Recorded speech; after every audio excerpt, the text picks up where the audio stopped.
इशरह ली सदरी व यस्सिर ली अमरी वहलुल उक़दतम मिन लिसानी यफ़क़हू क़ौली। अम्मा बाद।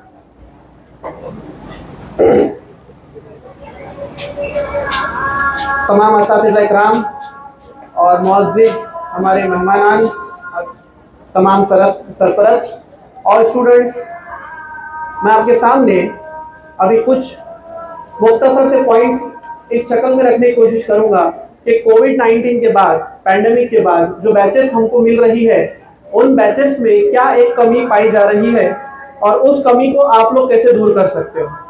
ठीक है, इसके अंदर में कुछ पॉइंट्स सरपरस्त के लिए रहेंगे, कुछ पॉइंट्स स्टूडेंट्स के लिए रहेंगे और हम टीचर्स की तरफ से होने वाली ऑब्जर्वेशंस का एक निचोड़ आपके सामने में रखने की कोशिश करूँगा।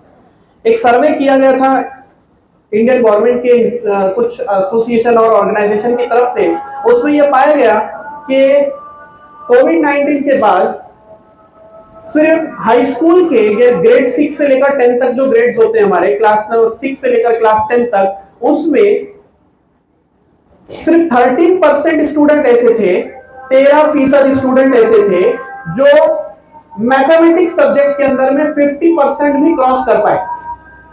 मैथमेटिक्स के अंदर 50% क्रॉस कर पाए। ये मतलब ये फिगर जो बता रहा है कि मैथमेटिक्स में जो हमारा एक डाउनफॉल हुआ है, इसका इम्पैक्ट कहां पड़ेगा मैं आपको बताता हूं। देखिए, अभी जो आप लोग आए हो, आपको पता है कि जब पैंडेमिक लगा था उसके बाद से जो बैचेस मिल रही है, अभी जो बैचेस 12th का एग्जाम दे रही है वो बैचेस है जो कोविड के टाइम पर 8th, 9th या 10th में थी।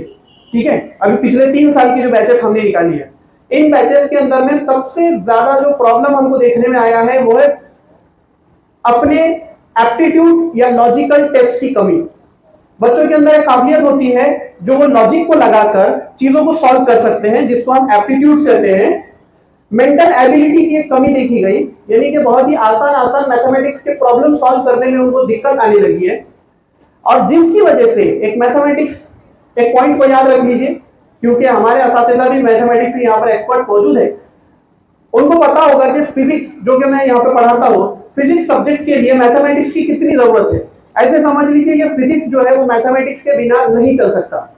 तो फिजिक्स समझने के लिए, केमिस्ट्री समझने के लिए आपको मैथमेटिक्स की जरूरत है, जिसको हमारे पास में अक्सर बच्चों ने भुला दिया है और वो उसको इतना लाइट मोड पर लेके चलते हैं। और हमारे जो स्कूलिंग सिस्टम हो चुका है, वो स्कूलिंग सिस्टम ने कोविड के बाद में ये किया कि बच्चों को फेल नहीं करना है, इनका जो तो सिलेबस के अंदर में तखफीफ की गई, सिलेबस कम किया गया और एग्जाम्स आसान किए गए। जो किताबों में लिखा है बस उसमें से रट्टू तोते जैसे पढ़ाकर एग्जाम को लेना, ये एक पूरी एजुकेशन सिस्टम की फेलियर की जो है तो अलामत है।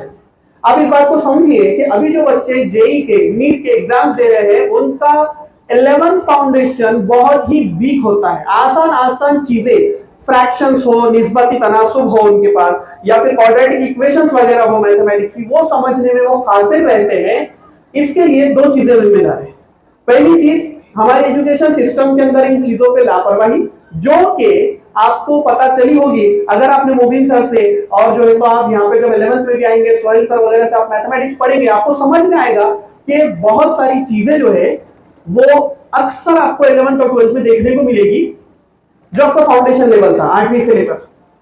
और उसके बाद दूसरा जो सबसे बड़ा इसका रीजन है, वो दूसरा रीजन है मोबाइल फोन और सोशल मीडिया।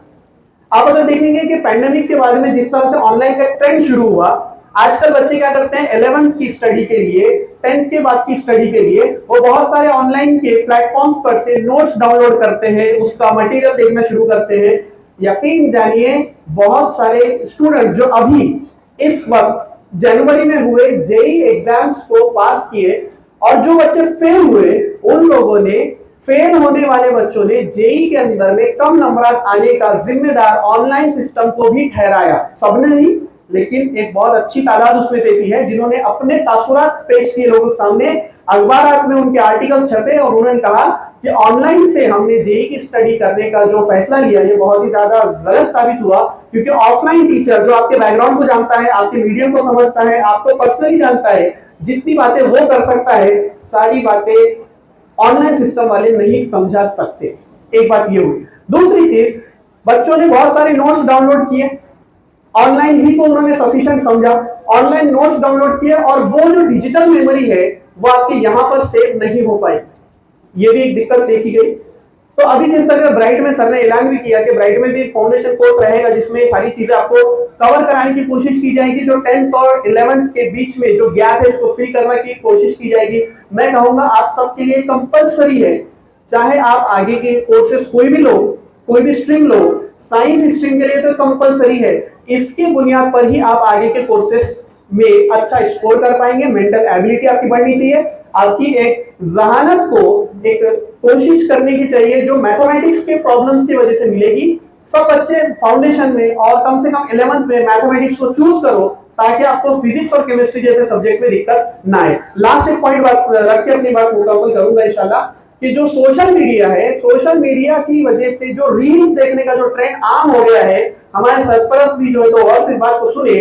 आपको ये आसान दिखता है कि आपका भी बच्चा छोटा है, 10-8 साल का है, उससे छोटा है, आप उसके हाथ में मोबाइल दे रहे हैं, वो अनलिमिटेड इनफाइनाइट टाइम तक वो स्क्रॉलिंग करता है, रील्स देखता है, जिसकी वजह से उसके न्यूरॉन्स जो है जो जनरेट हो रहे हैं, जो डोपामाइन जनरेट हो रहा है वो इतना ज्यादा है कि उसको अब आज जो कंटेंट देखा इससे ज्यादा कंटेंट उसको कल चाहिए होगा।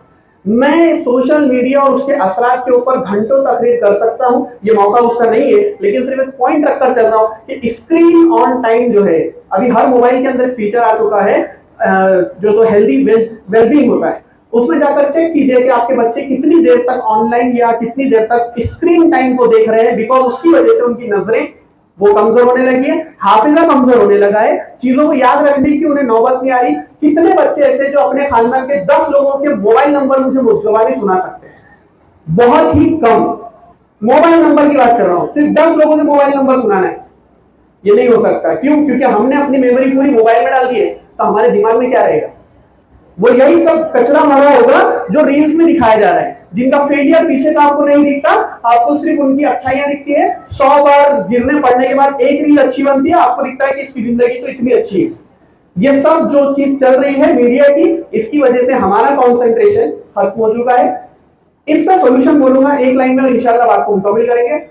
इसका सॉल्यूशन है कंसंट्रेशन को बढ़ाने के लिए आज लोग जिस तरह से बड़े बड़े पैसे खर्चा कर रहे हैं और प्रोग्राम्स कर रहे हैं कि कंसंट्रेशन को कैसे बढ़ाया जाए, इसका एक वाहिद हल हमें इस्लाम देता है। अल्लाह सुब्हानहू व तआला ने कुरान के अंदर जैसे फरमाया कि दिलों को जो सुकून देता है, मफहूम कुरान की आयत का, दिलों को सुकून मिलता है सिर्फ कुरान की वजह से, सिर्फ कुरान की तिलावत की वजह से। पहली चीज, जिंदगी में सुकून आपके गाने सुनने से, म्यूजिक सुनने से या गेम्स खेलने की वजह से नहीं आएगा, बल्कि कुरान की तिलावत से आएगा, उसको समझने से आएगा।